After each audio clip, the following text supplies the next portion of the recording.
Well, welcome to the Orangeboard Board of Commissioners regular meeting, January 16th, 2022.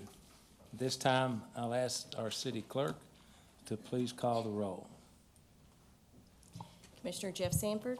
Here. Commissioner Mark Caslen. Here. Mayor Tom Watson. Here. Mayor Pro Tem Larry Maglinger. Here. Commissioner Bob Glenn. Here. Thank you. And this time we'll have the invocation and the pledge. Commissioner Mark Caslen, would you lead us in that? Please stand or remove your lids. Dear Lord, we gather here today to represent the people of our city. We ask that you guide us as we make decisions for those who have appointed us. May you fill our minds with wisdom, our hearts with caring and concern, and guide us to make wise decisions to help those who have trusted us to represent them. We ask this in Jesus' name, amen. Amen.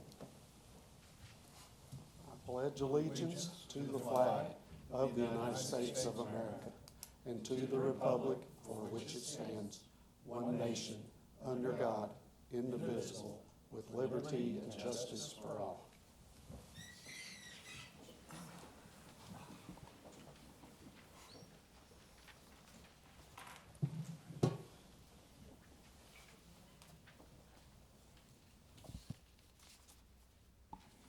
Thank you. Item 4 on the agenda is presentations. At this time, I've got a couple of things to read about a couple of guys moving on to greener pastures. First, who's not present today, is that correct? Lieutenant Steve Wechtenhauser. Lieutenant Wechtenhauser began his law enforcement career in 1995, serving 4 years at the Hancock County Sheriff's Office and 23 years at the Orangeboro Police Department. Prior to his law enforcement career, Wechtenhauser served 4 years active duty Army as an infantryman and airborne ranger. During his years of service as a police officer to the citizens of Orangeboro, he has served in numerous positions of leadership roles, including training officer, firearms instructor, juvenile detective, polygraph administrator, criminal investigations, division sergeant, and criminal investigations. His commitment to his country, to the city of Orangeboro, and to the police department have undoubtedly impacted countless citizens, officers, and other detectives. We thank him for his service to our community. We'll have a certificate for him, but I think we should give him an applause for all this.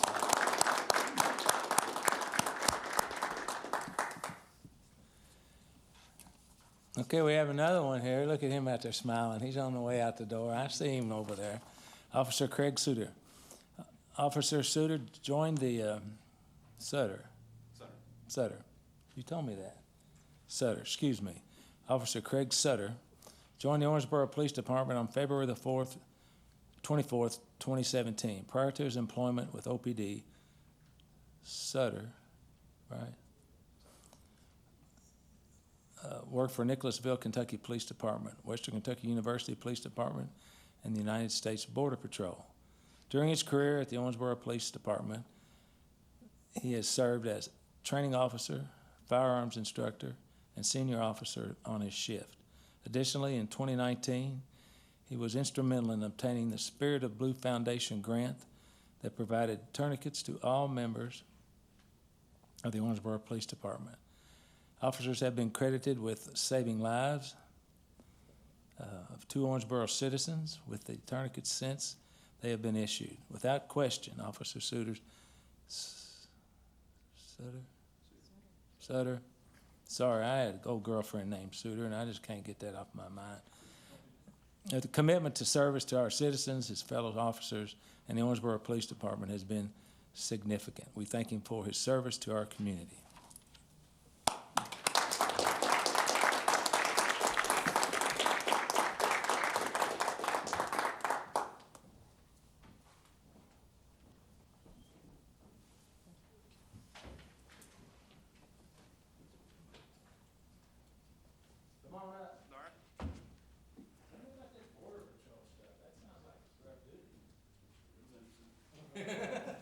It was interesting.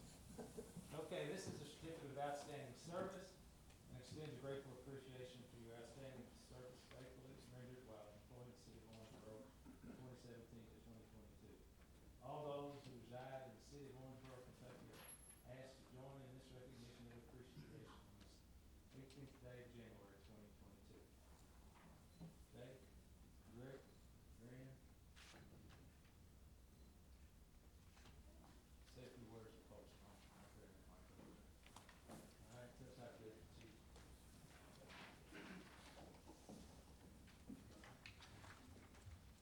Just want to thank the city for allowing me to work here, and just let you guys know that you have a great police department. You should be glad to have it, and very, very lucky to have the men and women of the police department that are committed to the city. Thank you. Thank you.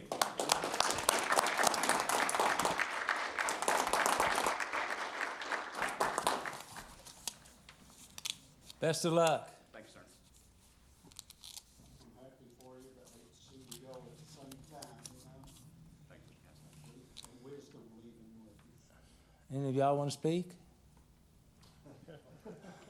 How about the little one there? I believe she's a talker. This one might. Okay, jump up there and get you some.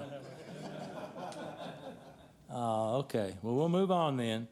Item 5, business, consider approval of minutes dated January the 4th, 2022. I'll make a motion to approve. Could I have a second, please? Second. Any discussion? Hearing none, all in favor indicate by saying aye. Aye. All opposed, motion carries. Thank you. This time, item 5B, consider board appointments.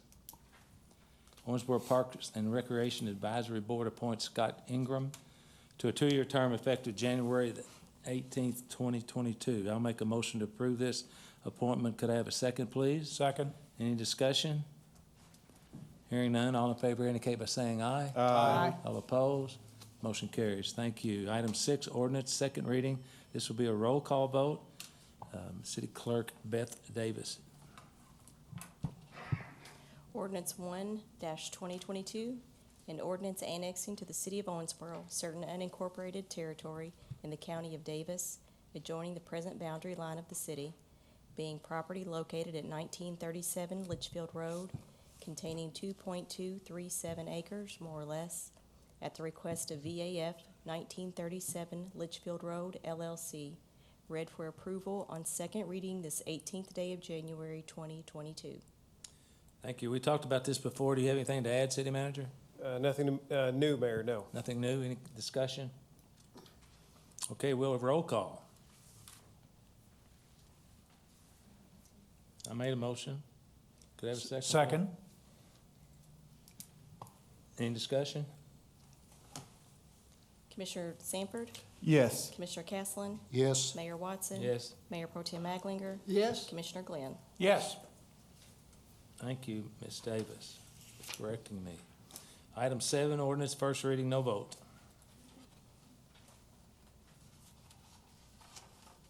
Ms. Davis, Yes, it's your turn. thank you. You're welcome. Ordinance 2-2022, an ordinance amending the annual budget for the fiscal year beginning July 1, 2021, and ending June 30, 2022, and amending ordinance 7-2021 to receive second tranche of 2 of American Rescue Plan Act, ARPA funds, and appropriate a portion of those funds to Regional Water Resource Agency, RWRA, to assist with cost of replacing and separating the downtown ravine sewer, introduced and publicly read on first reading this 18th day of January 2022. Thank you. In the discussions, I asked the city manager to kind of give us a little bit of background on this, because I had a little problem agreeing with this, but his argument was more than enough to sway me. So, city manager? I will. And some of these comments will be lengthy. I got a description of the project from RWRA, and it is pretty well detailed, as you would want us to expect. leave and come As you would back? expect from engineers, Mayor, I suppose. So this is first reading of a budget amendment ordinance. The ordinance makes 2 changes to the ARPA grant fund, which is a standalone fund for the receipt and disbursement of ARPA funds. One change is to account for revenue in the amount of $6,662,088, which is half of the ARPA funds that we'll receive in the current fiscal year. You may remember from previous discussions, we'll receive the funds in 2 portions, and so this accounts for the portion that we'll receive in the current fiscal year. The other change is to appropriate $2.5 million of the ARPA funds to RWRA for their Ravine Sewer Project. The project involves the reconstruction and upgrade of the Ravine Sewer Interceptor, which is a 3,348 linear foot system that conveys combined sewage in the north-central portion of Owensboro's combined sewer system. The Ravine Sewer was originally constructed in a path that was located in the former ditch that was referred to as the ravine. The condition of the line is unstable and has structural issues with various sections of the pipe, including improper pipe sizing when originally installed. It is estimated that the pipe was installed in segments starting in the 1880s until the 1950s. The line runs in a diagonal path across several city blocks and does not have easements that would have prohibited construction above the pipe. The location of the sewer lines are problematic by creating potential damage to surrounding businesses and buildings and other infrastructure if and when the line became compromised. At the downstream end of this project, the city is currently redeveloping multiple properties as part of the continued downtown development. So the timing of this project could be vital with the continuation of our redevelopment efforts. Additionally, there are 11 businesses that rely on the ravine for sewer service. If the ravine were to fail, then these businesses would be forced to either relocate or close, causing the relocation of approximately 288 jobs in the downtown. The project is designed to separate stormwater and wastewater into separate pipes, conveying stormwater out of the combined system that will in turn greatly reduce the stormwater contribution to the combined overflow at Locust Street. The original lines will either be removed or safe loaded, and the streets associated with this project are West 2nd, West 3rd, West 4th, West 6th, West 7th, Walnut, Elm, Poplar, Maple, Orchard, and Castlin Streets. When the parallel lines are in the same ditch, will be offset to adequate facility and future replacement or repairs.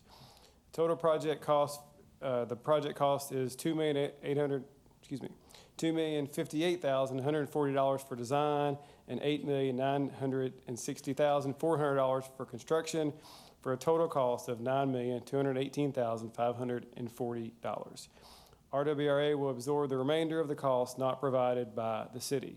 And so, to the mayor's point a minute ago, Mayor, the ARPA funds that we would be appropriating for the project were issued. One of the primary issues were for utility projects, in particular water, sewer, and stormwater. Obviously, this is both a water and stormwater project, and so it does qualify for that use. It is an expensive project, as these types of sewer projects tend to be, and so by utilizing these federal funds for the project, it saves our local taxpayers and RWRA ratepayers money. Otherwise, these additional costs would have to be built into rate increases undertaken by RWRA, so it's good use of the funds. I know we appreciate the funds from the federal government, and we are putting them to good use. This is just the first of what will be several appropriations, but I know this was a time-sensitive project, as RWRA had indicated. They have awarded a contract for this project, and so the work should begin hopefully this spring. So it is a little bit more of a timely project than some of the other appropriations we may make later with the ARPA funds. Any comments? I got one, Mayor. All right. About how many years, I mean, we've needed to do this for quite a while. How many years do you think it's been since we really needed to have this done? Well, you know, it's interesting that some of the pipeline, they think some of the pipe was installed in the 1880s.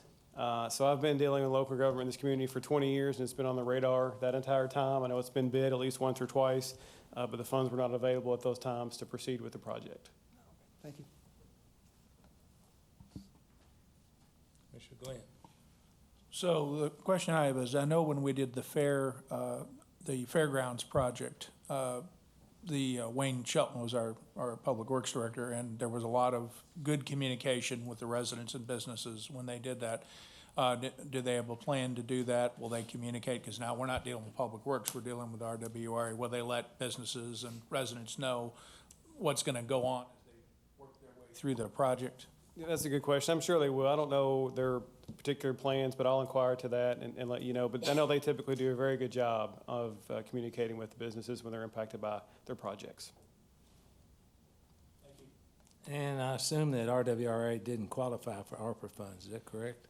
That's correct. They did not receive these funds directly, so that's the reason why they're routing through the city and potentially the county for projects for RWRA and other utilities.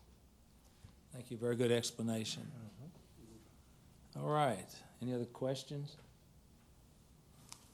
All right, hearing none, we'll move to item 8, municipal order. Ms. Davis.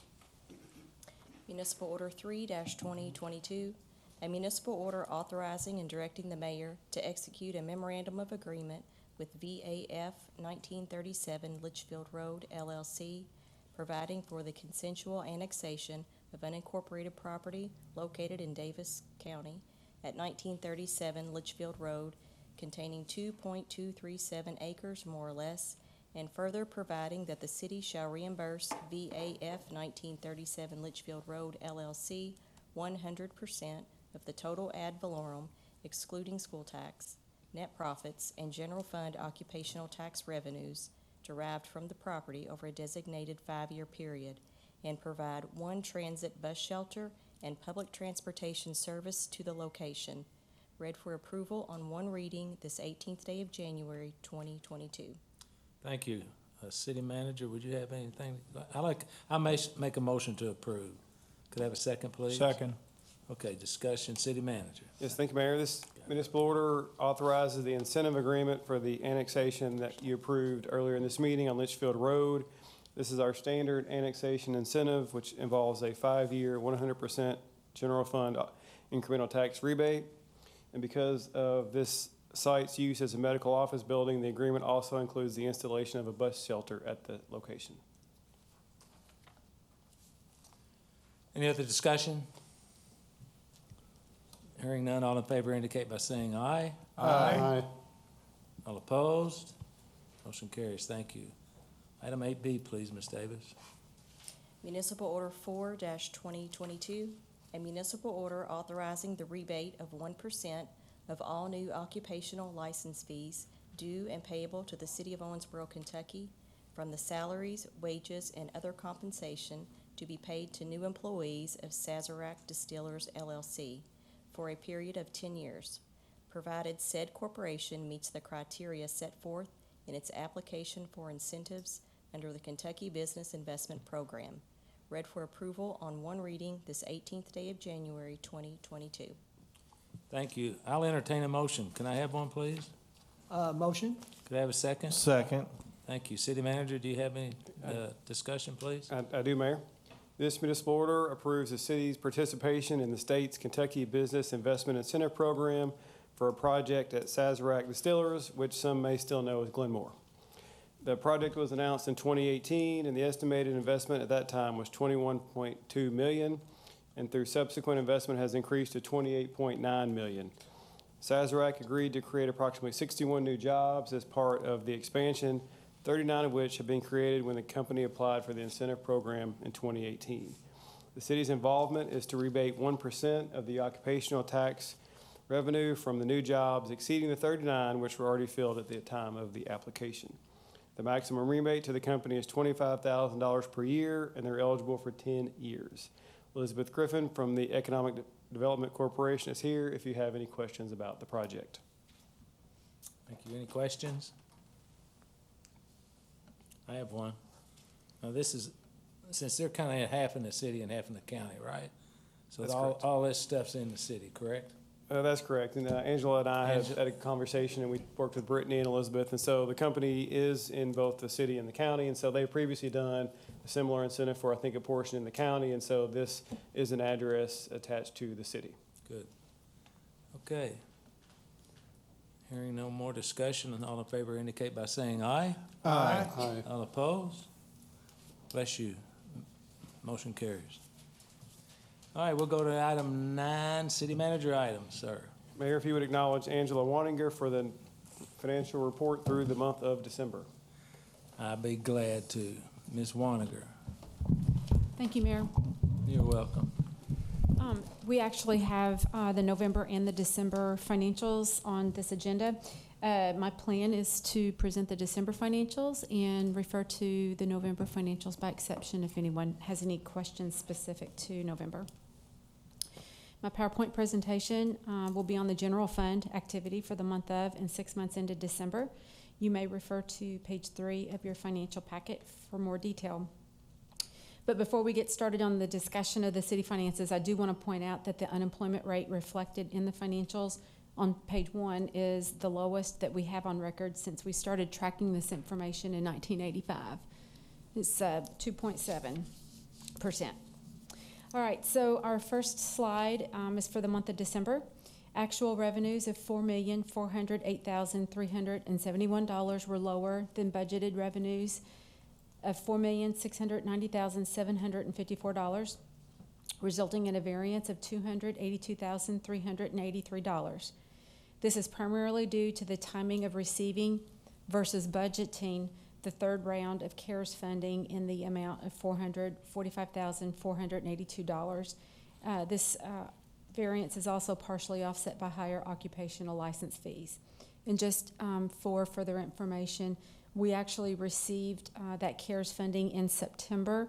The budget amendment posted in December, so that's the reason for the variance. Our next slide is for the 6 months ended December. For the general fund, total actual revenues of $39,003,488 were higher than the budgeted revenues of $36,941,276 for a positive variance of $2,062,212. $13 is a dollar there for rounding. This variance is primarily due to higher occupational license fees, property taxes, and insurance license fees. Our next slide is for the month of December expenditures of the general fund. Actual expenditures are $5,276,857, which are higher than the budgeted expenditures of $5,124,715 for a variance of $152,142. This is primarily due to timing of materials, supplies, transfers, and capital. Our next slide is the general fund expenditures for the 6 months ended December. Actual expenditures are $34,754,265, which were less than budgeted expenditures of $36,890,050 for a variance of $2,135,785. This is due to timing in basically all categories and savings in the personnel services. Our last slide is the monthly slide showing actual revenues and actual expenditures by month. As you can see, the revenues and expenditures are cyclical. The green line is revenues, the red line is expenditures. You'll notice this is the nature of finances at our city. Expenses typically outpace revenues in the warmer months when outdoor activities are in full swing. Likely, we have months where revenues outpace expenditures, such as in the months of October and November due to collection of property taxes, which you can see here on the slide. Our revenues shoot way up in October and November. This graph depicts monthly actuals for revenues and expenditures. Please note that the year-to-date excess revenues over expenditures is $4,249,223. If anyone has any questions, I'd be happy to answer. Mr. Glenn? My only question is on the unemployment rate, and this may not be fair to you to ask, Angela. That's an incredibly low unemployment rate, and I noted that. Do you think part of that is people just pulling back and deciding not to even bother to look for work? Or is that literally the shortages we see everybody with a help wanted sign, and if you walk in the door, you're hired? I would say it's probably a combination of both. Okay, good answer. I like that. Do you know the workforce participation number for the state of Kentucky? It's very low. I think it's 50 some odd percent for the state. 56% is workforce participation in the Commonwealth, which is really sad. So that makes your unemployment, skewed a little bit. As far as I'm concerned, it's more about workforce participation than it is anything else. No more than I know about audits and all that stuff. Yeah, another number to look at, Commissioner Glenn, is on that same page, if you look at the estimated employment, because our estimated employment for the Owensboro MSA that goes hand in hand with the 2.7% unemployment is 50,993, whereas the prior month we had unemployment of 3.5% and employment was 50,529, which supports what the mayor mentioned. Okay, I'll make a motion to, if we don't have any more discussion. Got something, Mayor? No.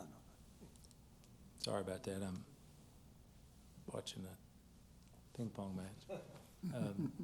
I'll make a motion to approve these financial reports for audit. Could I have a second, please? Second. Any more discussion? Hearing none, all in favor indicate by saying aye. Aye. All opposed? Motion carries. Thank you, Ms. Woniger. You're welcome, Mayor. 9B, consider personnel appointments. City Manager.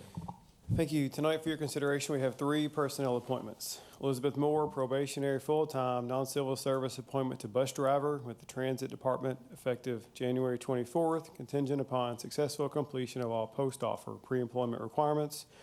And Mark Lusk and Lauren Yantz, probationary full-time, non-civil service promotional appointments to sergeant with the Police Department effective January 30th. Thank you. Excuse me. I'll make a motion to approve these appointments. Could I have a second, please? Second. Thank you. Any more discussion? Hearing none, all in favor indicate by saying aye. Aye. All opposed, motion carries. Thank you. City Manager comments. No comments. Good. Thank you. Item 10, communication from elected officials. Commissioner Castler, Thank you, Mayor. you're welcome. On Monday, we had our Martin Luther King March. It was challenging, we had the snow and the cold, but had a good turnout. And I've have been approached by several people that have asked me to be sure to mention that they would like to go ahead and see the curfew implemented or taken down, from 1 o'clock to around 11. You too, huh? Yes, Okay, thank you. you're welcome. Mayor Pro Tem. Thank you, Mayor. We dodged the snow this weekend, but the roads were ready. And thanks to the road department, all the public works that had us prepared, glad we didn't need it. So thank you. That's all. You're welcome. Commissioner Sanford? Just a single comment on the SASRAC. I want to thank the staff and EDC and everybody involved in getting that done. That's a lot of money being invested in our community, and I think this year we're going to have a lot more to come. So I appreciate what you're doing, and you guys did a wonderful job. Thanks. That's it. Yeah, I wish that movie Yellowstone, they would advertise Yellowstone from Orangeboro, but it says on that bottle, Lebanon, Tennessee, I believe. Is that what it says? Yeah, kind of weird, or Lebanon, Kentucky. Commissioner Glenn? Yes. Yeah, Commissioner Castle, as he mentioned, we went to the Martin Luther King March yesterday and the Unity and Community Panel. On Sunday, I attended another event put on by the NAACP, and it was excellent. It was at First Presbyterian Church, several speakers, and Charles Williams, who used to be a colleague of mine at OCTC, was a keynote speaker. So I want to congratulate Olga McKissick. She was named the Humanitarian of the Year at that event, and very deserved. She's the head of that Western Academy, former head of the Neville Center. And I do want to commend the scholars, as she likes to call them. They were out in the cold, along with Mark and about 80 other people, marching, and they look good, and they did a great job. And I think both Mark and I said so. So that's all I have. Thank you. Today I had opportunity to meet with a Hall of Fame gentleman from the VFW, and he presented us with a couple of parking signs that will be posted. Where'd you say, Bigfoot? But where? We decide Veterans Boulevard, by south side by the monuments. And these are it's a little different. This isn't what they did in the service. This is what they contributed to their community after they got out of service. And one of them is Keith Kane, the other is Michael Robinson, two people that served in the military and also did great things for our community. So these are pretty cool. I'm looking forward to putting them up and recognize the veterans that come home from all that tragedy and still do great things for our community. That's all I have. Item 10. Communication from elected officials, we did that, okay. Item 11, open public forum. Anybody want to speak today? You're the only open public guy we got. Anybody from the staff want to talk? No, good, okay.